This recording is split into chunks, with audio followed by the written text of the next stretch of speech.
ಮಾಡಿದ್ದಕ್ಕೆ ಮನ ಬಂದಂತೆ ಹಲ್ಲೆ ನಡೆಸಲಾಯಿತಾ ಅನ್ನೋ ಪ್ರಶ್ನೆ ಅನುಮಾನ ಇದೆ. ಆರೋಪ ಕೇಳಿಬಂದಿದೆ. ಯುವತಿ ಪೋಷಕರಿಂದ ಯುವಕನಿಗೆ ಮನಸ್ಸೋ ಇಚ್ಛೆ ಹಲ್ಲೆ ಆಗಿದೆ ಇರುವ ಆರೋಪ ಕೇಳಿಬಂದಿದೆ. ಜಾತ್ರೆಯಲ್ಲಿ ಪರಿಚಯ ಆಗಿದ್ದ ಯುವತಿಗೆ ಇನ್ಸ್ಟಾದಲ್ಲಿ ಮೆಸೇಜ್ ಮಾಡ್ತಿದ್ದಂತೆ ಹುಡುಗ. ಯುವತಿ ಮೊಬೈಲ್ನಿಂದ ಮೆಸೇಜ್ ಮಾಡಿ ಭೇಟಿಗೆ ಅಂತ ಕರೆಸಿ ಥಳಿಸಿರುವ ಆರೋಪ ಈಗ.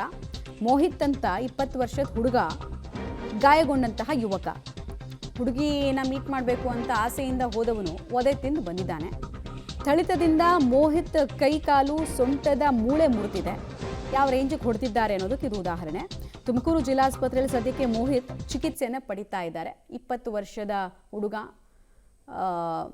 ಹುಡುಗಿನ ಮಾತಾಡಿಸ್ಬೇಕು, ಮೀಟ್ ಮಾಡಬೇಕು ಅಂತ ಬಂದಂತಹ ಹುಡುಗ ಈಗ ವೀಲ್ ಚೇರ್ನಲ್ಲಿ ಕೂರೋ ರೀತಿ ಆಗಿದೆ. ಪೋಷಕರಂತೂ ಮಗನ ಸ್ಥಿತಿ ಕಂಡು ಅವರ ಜಂಗಾಬಲವೇ ಒದಗಿ ಹೋಗಿದೆ. ಎಕ್ಸ್ಪೆಕ್ಟೇ ಮಾಡಿರಲಿಲ್ಲ ಹಿಂಗೆ ಹೊಡಿತಾರಾ ಅಂತ. ಡ್ಯೂಟಿ ಮುಗಿಸ್ಕೊ ಬಂದಾದ್ಮೇಲೆ ತಿರ್ಗಾ ನಾ ಮನೆಗೆ ಬಂದು ಈ ಸ್ನಾನ ಮಾಡ್ಕೊಂಡು ಯಾವುದೋ ಮೆಸೇಜ್ ಬಂತು ಅಂದ್ಬಿಟ್ಟು ತಿರ್ಗಾ ಹೋದ. ಏನನ್ನೋದು ಇದುವರೆಗೆ ಗೊತ್ತಿರಲಿಲ್ಲ. ರಾತ್ರಿ ಬಂದು ಸ್ನಾನ ಮಾಡ್ಕೊಂಡು ಹೋದನು ಎಲ್ಲಿಗೆ ಹೋಗ್ತೀನಿ ಅಂತಲೂ ಹೇಳೋಗಿಲ್ಲ. ಫೋನ್ ಮಾಡಿದರೆ ಸ್ವಿಚ್ ಅಪ್ ಅಂತ ಬರೋದು. ಆದರೆ ನಾವೇನಕ್ಕೆ ಅಂತ ನೋಡಿ ಸಾಕಾಗಿ ರಾತ್ರಿ 9 ಗಂಟೆ 9:30 ಫೋನ್ ಮಾಡಿದೆ. ಫೋನ್ ಇರಲಿಲ್ಲ, ಸ್ವಿಚ್ ಅಪ್ ಅಂತ ಬಂತು. 10 ಗಂಟೆ ಅದಕ್ಕೆ ಕೇಳಿದೆ. ಊಟ ಮಾಡಪ್ಪ ಅಂತಂದು, ಬೇಡ ಕಣಮ್ಮ ರಾತ್ರಿಗೆ ಬಂದು ಊಟ ಮಾಡ್ತೀನಿ ಅಂತಂದು ಅವ್ರ ಅಜ್ಜಿ ಚಿಕನ್ ಸಾರು ಮಾಡಿತ್ತು. ಊಟ ಮಾಡಪ್ಪ ಅಂತ ಅದಕ್ಕೆ ಬೇಡ ಕಣಮ್ಮ ನಾನು ಹೊಲಿಸ್ತೀನಲ್ಲ, ದೇವಸ್ಥಾನಕ್ಕೆ ಹೋಗಬೇಕು ಅಂದ. ಮಹೇಶ್ವರಮ್ಮನ ದೇವಸ್ಥಾನ ನೆನ್ನೆ ಜಾತ್ರೆಗೆ ಹೋಗೋಣ ಅಂತ ತಿಳ್ಕೊಂಡು ಸರ್ ನಾವು. ಆಮೇಲೆ ರಾತ್ರಿ 11 ಗಂಟೆವರೆಗೂ ಫೋನ್ ಮಾಡ್ದೋ. ಎಷ್ಟು ಫೋನ್ ಮಾಡಿದ್ರು ಸ್ವಿಚ್ ಆಫ್ ಅಂತ ಬರ್ತಿತ್ತು. ಯಾಕೆ ಸ್ವಿಚ್ ಆಫ್ ಹೊತ್ತೈತೆ, ಭಯ ಆಗುತ್ತೆ ಕಣ್ರಿ, ಎಲ್ಲೋಗೋನೋ ಗೊತ್ತಿಲ್ಲ. ಹೇಳ್ದಂಗೆ ಹೋಗ್ತಿರ್ಲಿಲ್ಲ, ಆಚೆಗೆ ಹೋಗ್ತಿರ್ಲಿಲ್ಲ ಸರ್. ಕೆಲಸದಿಂದ ಬಂದರೆ ಮನೇಲಿ ಇರ್ತಿದ್ದ, ಫೋನ್ ನೋಡ್ಕೊಂಡು ಮನೇಲಿ ಇರ್ತಿದ್ದ. ಆಚೆಗೆ ಅವ್ನು ಓಡಾಡ್ದನಲ್ಲ. ಹೋಗೋನು ಏನಾದರೂ ತಿನ್ನಬೇಕು ಅಂದರೆ ಆಚೆ ತಿನ್ನನು, ಬಂದು ಸೀದಾ ಮನೇಲಿ ಮನ್ಗೋಲು. ಡೀಟೇಲ್ಸ್ ಕೊಡ್ತಾರೆ ಮಂಜುನಾಥ್ ನೇರ ಸಂಪರ್ಕದಲ್ಲಿ. ಮಂಜುನಾಥ್, ಇನ್ಸ್ಟಾಗ್ರಾಮ್ನಲ್ಲಿ ಮೆಸೇಜ್ ಬಂದು ಎಷ್ಟು ದೊಡ್ಡ ರಾದ್ಧಾಂತಗಳಾಗಿದೆ, ಯಾವ್ಯಾವ ಪ್ರಕರಣ ಹೇಗೆ ಸಾಕ್ತಿದೆ ಅನ್ನೋದನ್ನು ರಾಜ್ಯದ ಜನ ನೋಡಿದ್ದಾರೆ. ಆದರೂ ಕೆಲವರು ಎಚ್ಚೆತ್ಕೊಳ್ಳಲ್ಲ. ಮೆಸೇಜ್ ಬಂತಂದರೆ ಬ್ಲಾಕ್ ಅಂತ ಆಪ್ಷನ್ ಉಪಯೋಗಿಸಿದ್ರೆ ಆಗ್ತಾ ಇತ್ತು. ಅದ್ಬಿಟ್ಟು ಕರೆಸಿ ಹೊಡಿಸೋದು, ಯಾರನ್ನ ನೋಡಿ ಕಲಿತಾ ಇರೋದು ಇವರೆಲ್ಲ? ಎಷ್ಟು ಜನರನ್ನು ಅರೆಸ್ಟ್ ಮಾಡಲಾಗಿದೆ ಈ ಪ್ರಕರಣದಲ್ಲಿ?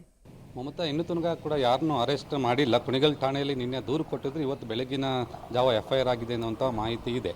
ಇಲ್ಲಿ ಪ್ರಮುಖವಾಗಿ ನಮಗೆ ಕಾಣ್ತಾ ಇರುವಂಥದ್ದು 20 ವರ್ಷದ ಒಬ್ಬ ಯುವಕ ಒಂದು ಯುವತಿಗೆ, ಅಂದರೆ ಸುಮಾರು 18ರಿಂದ 19 ವರ್ಷದ ಒಬ್ಬ ಕುಣಿಗಲ್ ಮೂಲದ ಯುವತಿಗೆ ಗುಬ್ಬಿ ಮೂಲದ ಯುವಕ ಇನ್ಸ್ಟಾಗ್ರಾಮ್ನಲ್ಲಿ ಮೆಸೇಜ್ ಮಾಡ್ತಾ ಇರುವಂಥದ್ದು. ಅಂದರೆ ಕಳೆದ 2 ತಿಂಗಳ ಹಿಂದೆ ಆ ಕುಣಿಗಲ್ನ ಯುವತಿ ಏನು ಗುಬ್ಬಿಗೆ ಒಂದು ಜಾತ್ರೆಗೆ ಬಂದಿರ್ತಾರೆ. ಆ ಜಾತ್ರೆ ಸಂದರ್ಭದಲ್ಲಿ ಮೋಹಿತ್ ಎನ್ನುವಂತಹ ಗುಬ್ಬಿಯ ಯುವಕನಿಗೆ ಪರಿಚಯ ಆಗುತ್ತೆ. ಪರಿಚಯ ನಂತರ ಇನ್ಸ್ಟಾಗ್ರಾಮ್ನಲ್ಲಿ ಇಬ್ಬರು ಕೂಡ ಏನು ಪರಸ್ಪರ ಇನ್ನೂ ಮೆಸೇಜ್ ಮಾಡ್ತಾ ಇರ್ತಾರೆ. ಈ ಸಂದರ್ಭದಲ್ಲಿ ಆತ ಕೂಡ ಸ್ವಲ್ಪ ಕೆಲವೊಂದು ಸಲ ಅಶ್ಲೀಲವಾಗಿ ಪದಗಳನ್ನು ಬಳಕೆ ಮಾಡಿದ್ದ ಎನ್ನುವಂಥದ್ದು.